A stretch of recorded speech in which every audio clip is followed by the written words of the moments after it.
સિંધુ નદી પર ભારત ડેમ બાંધશે તો અમે 10 મિસાઇલ છોડીને તેને ઉડાવી દઈશું। એટલું જ નહીં, પરમાણુ બોમ્બથી અડધી દુનિયાને લઈ ડૂબીશું। આવી પોકળ ધમકી પાકિસ્તાનના સેના પ્રમુખ અસીમ મુનીરે આપી છે।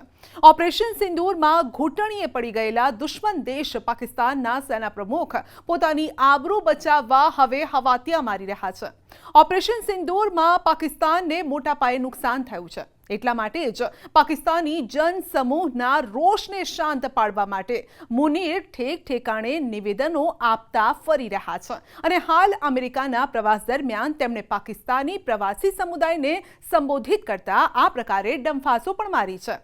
ધ પ્રિન્ટના અહેવાલ પ્રમાણે મુનીરે અડધી દુનિયાને લઈ ડૂબવાની ધમકી આપી દીધી અને અહેવાલ મુજબ મુનીરે કહ્યું છે કે અમે ભારત ડેમ બાંધે એની પ્રતીક્ષા કરીશું અને જ્યારે ડેમ બનાવી લેશે પછી અમે 10 મિસાઇલ છોડીને તેને ઉડાવી દઈશું। બોલો, અહેવાલમાં કરાયેલા ઉલ્લેખ મુજબ મુનીરે ધમકી આપી છે કે જો ભવિષ્યમાં ભારત સાથે યુદ્ધમાં પાકિસ્તાનના અસ્તિત્વનું જોખમ ઊભું થશે તો તેઓ પરમાણુ યુદ્ધ કરશે। મુનીરે કહ્યું છે કે અમે પરમાણુ સંપન્ન રાષ્ટ્ર છીએ। જો અમને લાગશે કે અમે ડૂબી રહ્યા છીએ તો અમે અડધી દુનિયાને અમારી સાથે લઈ ડૂબીશું। ધ પ્રિન્ટના દાવા મુજબ આ અસાધારણ ટિપ્પણીઓ અમેરિકાની ધરતી પરથી કોઈ ત્રીજા દેશને આપવામાં આવેલી પહેલી પરમાણુ ધમકી છે। ધ પ્રિન્ટ દ્વારા પોતાના સૂત્રોના હવાલાથી દાવો કરાયો છે કે મુનીરે અમેરિકાના પ્રવાસ દરમિયાન પરમાણુ ધમકી બાદ સિંધુ જળ સંધિ પર પણ ટિપ્પણી કરી છે અને તેણે કહ્યું છે કે ભારત દ્વારા આ સંધિ સ્થગિત કરવાનો નિર્ણય 25 કરોડ લોકોમાં ભૂખમરાનો ખતરો પણ થઈ શકે છે। અમે ભારત ડેમ બનાવે એની રાહ જોઈશું અને જ્યારે બની જશે પછી 10 મિસાઇલ છોડીને તેને નષ્ટ કરી દઈશું। જો કે અહીં હાસ્યાસ્પદ વાત તો એ છે કે સિંધુ નદી પરનો બાંધ તૂટે તો પાકિસ્તાનના અનેક ભાગ પૂરમાં તણાઈ શકે છે। એટલે આવી ધમકીઓ માત્ર પાકિસ્તાની જનતાને ખુશ રાખવા માટે અપાઈ હોવાનો અંદાજ આસાનીથી આવી જાય છે। ધ પ્રિન્ટના દાવા પ્રમાણે મુનીર જે કાર્યક્રમમાં આવી ફાંકા ફોજદારી કરી રહ્યા હતા ત્યાં કોઈને પણ મોબાઈલ કે અન્ય ડિજિટલ ઉપકરણ લઈ જવાની મંજૂરી ન હતી અને એટલા માટે મુનીરના ભાષણનો કોઈ પણ ભાગ પ્રસારિત નથી થયો। ધ પ્રિન્ટનો દાવો છે કે આ કાર્યક્રમમાં હાજર રહેલા કેટલાક લોકોને જે યાદ હતું તેના આધારે તેમણે આ અહેવાલ તૈયાર કર્યો છે। ધ પ્રિન્ટના અહેવાલ પ્રમાણે કાર્યક્રમમાં મુનીરે પોતાનું મોટા ભાગનું લખેલું ભાષણ જ વાંચ્યું છે અને આ સંબોધનમાં તેમણે ભારતના મશહૂર ઉદ્યોગપતિ મુકેશ અંબાણીને લઈને પણ પરોક્ષ ધમકી આપી હોવાનો દાવો થઈ રહ્યો છે।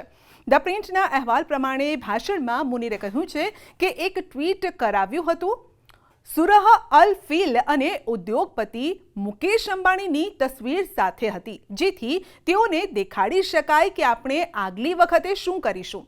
દાવા પ્રમાણે સુરહ અલ ફીલની આયતમાં જણાવાયું છે કે કેવી રીતે અલ્લાહે દુશ્મનના યુદ્ધ હાથીઓ પર પથ્થર વરસાવવા માટે પક્ષીઓ મોકલ્યા હતા જેણે હાથીઓનો ભૂક્કો કરી નાખ્યો હતો અને દાવા પ્રમાણે મુનીરે બાદમાં કહ્યું છે કે આપણે ભારતના પૂર્વ ભાગથી શરૂ કરીશું અને જ્યાં તેમના મૂલ્યવાન સંસાધનો સ્થાપિત થયેલા છે અને પછી પશ્ચિમ તરફ આગળ વધીશું। અસીમ મુનીર એક ધાર્મિક રૂઢિવાદી છે જે મદ્રેસામાં ભણીને પાકિસ્તાની સેના પ્રમુખ બન્યા છે અને આથી તે પોતાની વાતોમાં છાશવારે ધાર્મિક પ્રસંગો અને બાબતોનો ઉલ્લેખ કરતા રહે છે।